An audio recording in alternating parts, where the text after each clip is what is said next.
Hi குட்டீஸ், welcome to rainbow kids world.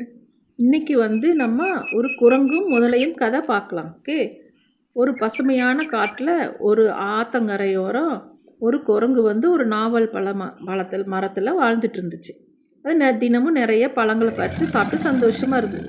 அது ஒரு நாள் பழங்கள்லாம் சாப்பிட்டுட்டு இருக்கும்போது அந்த ஆற்றுல வந்த ஒரு முதலை நண்பா எனக்கு கொஞ்சம் பழம் தரீங்களா அப்படின்னு கேட்டுச்சு.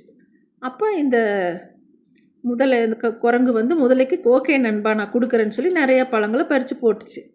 அப்புறம் அதிலிருந்து அவங்க 2 குட் ஃப்ரெண்ட்ஸ் ஆகிட்டாங்க. இப்போ தினமும் அந்த பழங்களை பறித்து குரங்கு கொடுத்தது.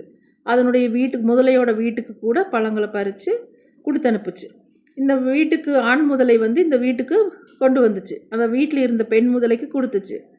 அந்த பழங்களை சாப்பிட்ட பெண் முதலை, இந்த பழங்கள் ரொம்ப ருசியாக இருக்குது, இதை தினமும் சாப்பிட்ற அந்த குரங்கனுடைய இதயம் எவ்வளோ ருசியாக இருக்கும், எனக்கு அந்த குரங்கு வேணும் அப்படின்னு கேட்டுச்சு. அப்போ அந்த ஆண் முதல்ல ஐயோ அவன் என் நண்பனாச்சே அப்படின்னு சொல்லும்போது, இல்லை கண்டிப்பாக வேணும்னு ரகலை பண்ணுச்சு. அப்புறம் வேறு வழி இல்லாமல் இந்த ஆண் முதல்ல இங்கே இந்த குரங்குகிட்ட நண்பா வா எங்கள் வீட்டுக்கு உனக்கு விருந்து தரேன்னு சொல்லி ஏமாற்றி கூட்டிகிட்டு போகுது. கூட்டிகிட்டு போய் அப்படியே போயிட்டே இருக்கும்போது ஆத்தங்கரில் நடுவழியில் வரும்போது மனசு கேட்காம இந்த முதலை குரங்குகிட்ட சொல்லுது, நான் உன்னை விருந்து கூட்டிகிட்டு போகலை, என் மனைவி இந்த மாதிரி கேட்டதுனால அதுக்காக கூட்டிகிட்டு போகிறேன்னு சொல்லிச்சு. இதை கேட்ட குரங்குக்கு ரொம்ப ஷாக் ஆகிடுச்சு.